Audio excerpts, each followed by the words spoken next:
بنی اسرائیل میں ایک آدمی نے 99 قتل کیے. اس کو خیال آیا میں توبہ کروں. ایک عبادت گزار کے پاس گیا اور اس سے پوچھنے لگا میں نے 99 قتل کیے ہیں, میری توبہ ہو سکتی ہے؟ اس نے کہا ہرگز نہیں, تو بڑا ظالم ہے, تیری کوئی توبہ نہیں. اس کو غصہ چڑھا, اس نے اسے بھی قتل کر دیا, 100 کر دیے. پھر اس کو خیال آیا میں توبہ کروں, تو وہ ایک عالم کے پاس گیا اور اس سے پوچھنے لگا میں نے 100 قتل کیے ہیں, کیا میری توبہ ہو سکتی ہے؟ کہ بیٹا کیوں نہیں ہو سکتی توبہ. ہائے ہائے ہائے ہائے ہائے. میرا رب ایک مثال دیتا ہے, کہتا میرا بندہ تو اتنے گناہ کر کہ زمین کو بھر دے, اس خلا کو بھر دے, چاند تاروں ستاروں کو بھر دے, اتنے گناہ کر کہ آسمان کی چھت کو لگا دے, زمین سے اٹھا اور آسمان کی چھت کو لگا دے. اتنے گناہ کرنے کے بعد صرف ایک دفعہ کہہ دے یا اللہ معافی دے دے, تو میں سارے ہی معاف کروں گا, سارے معاف کروں گا, ولا ابالی, اور مجھے کوئی پرواہ نہیں ہوگی.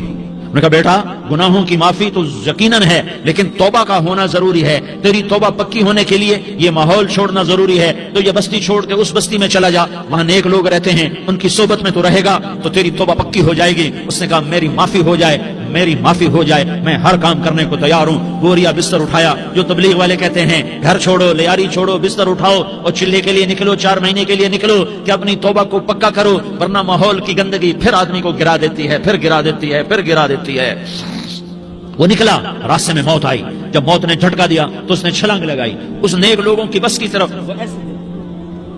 اس کے ہاتھ اس کے آگے اور پورا جسم ایسے آگے پھیلا ہوا. اللہ تعالیٰ نے لیاری والوں کو قصہ سنانا تھا تو دونوں فرشتے بھیج دیے. جنت کا بھی آ گیا, جہنم کا بھی آ گیا. جہنم والے کہنے لگے مجرم ہے, ہتھ کڑی لگاؤ. جنت والے کہنے لگے مہمان ہے, سہرے پہناؤ.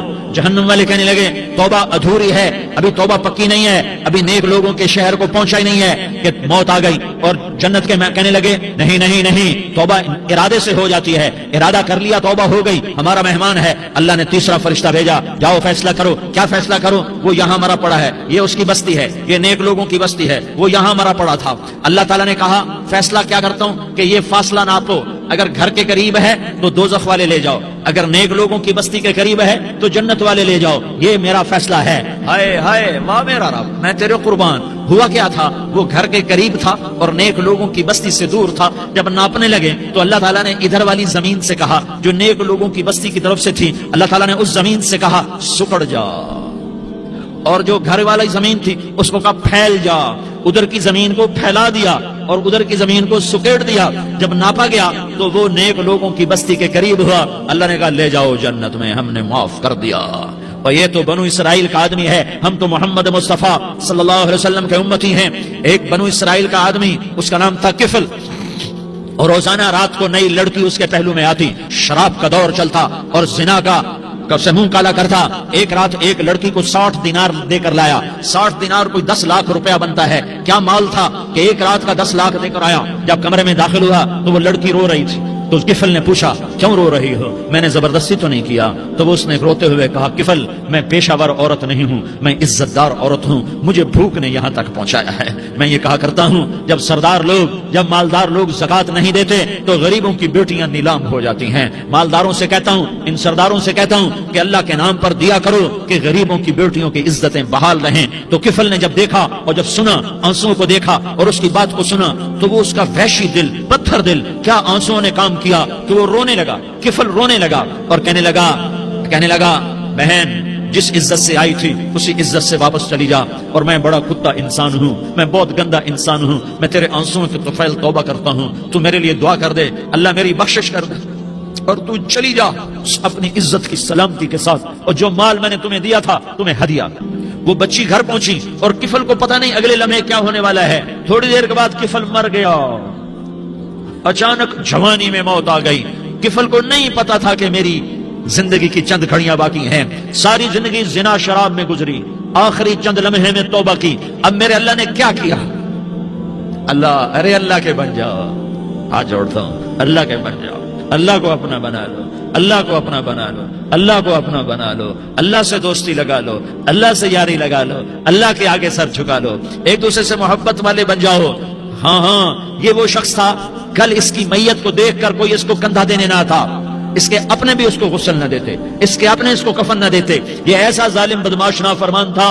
ہاں سنو کفل موسیٰ علیہ السلام کا امتی، طارق جمیل محمد مصطفیٰ کا امتی، سردار عزیر محمد مصطفیٰ کا امتی، ہمارے پیچھے محمد مصطفیٰ کے آنسو ہیں، آہیں ہیں، سسکیاں ہیں، فریادیں ہیں، دعائیں ہیں۔ یہ بنی اسرائیل کے گناہگار کے لیے کیا کر دیا، کیا کر دیا، کیا کر دیا۔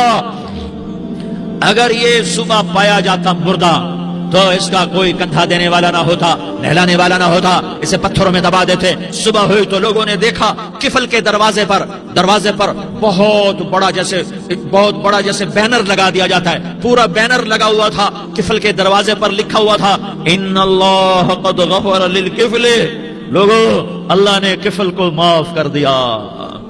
کیا مطلب تھا معاف کر دیا؟ کہ جاؤ جنازہ پڑھو، جاؤ دفن کرو، جاؤ غسل دو، جاؤ کفن دو، میں نے کفل کو معاف کر دیا۔ میرے بھائیو اپنے اللہ سے اپنا تعلق بناؤ، اور اللہ سے تعلق بنتا ہے توبہ کے ساتھ، اس کے در پر حاضری دینے کے ساتھ، اور محمد مصطفیٰ صلی اللہ علیہ وسلم کی غلامی کے ساتھ۔ اللہ کو ایک ہی ہستی سے پیار ہوا، وہ محمد الرسول اللہ ہیں، ایک ہی سے محبت کی، وہ محمد الرسول اللہ ہیں، ایک کو اپنا حبیب بنایا، وہ محمد الرسول اللہ ہیں، ایک کو خاتم الانبیاء بنایا، وہ محمد الرسول اللہ ہیں، ایک کو حبیب اللہ بنایا، وہ محمد الرسول اللہ ہیں، ایک کو سارے عالم کا نبی بنایا، وہ محمد الرسول اللہ ہیں، ایک کو رحمت للعالمین بنایا، وہ محمد الرسول اللہ ہیں، ایک کو شافع محشر بنایا، وہ محمد الرسول اللہ ہیں، ایک کو ساقی کوثر بنایا، وہ محمد الرسول اللہ ہیں، ایک کے ہاتھ میں چابی پکڑائی وہ جنت کی، وہ محمد الرسول اللہ ہیں، ایک کے لیے جنت کو مزین مسخر فرمایا اور آپ کے بغیر جنت کے دروازہ نہیں کھل سکتا اس کا اعلان فرمایا، وہ محمد الرسول اللہ ہیں۔ اللہ سے جڑنے کا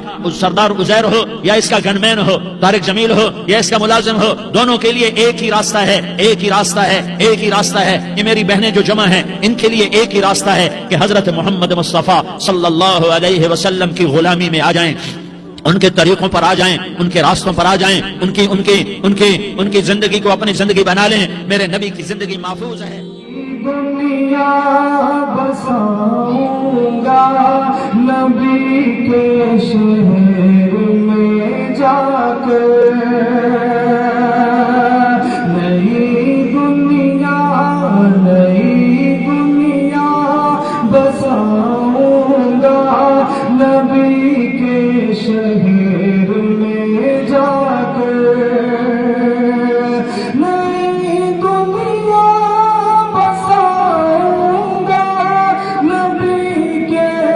شہر میں جا کر نئی دنیا بساؤں گا نبی کے شہر میں جا کر، میں خود کو بھول جاؤں گا نبی کے شہر میں جا کر،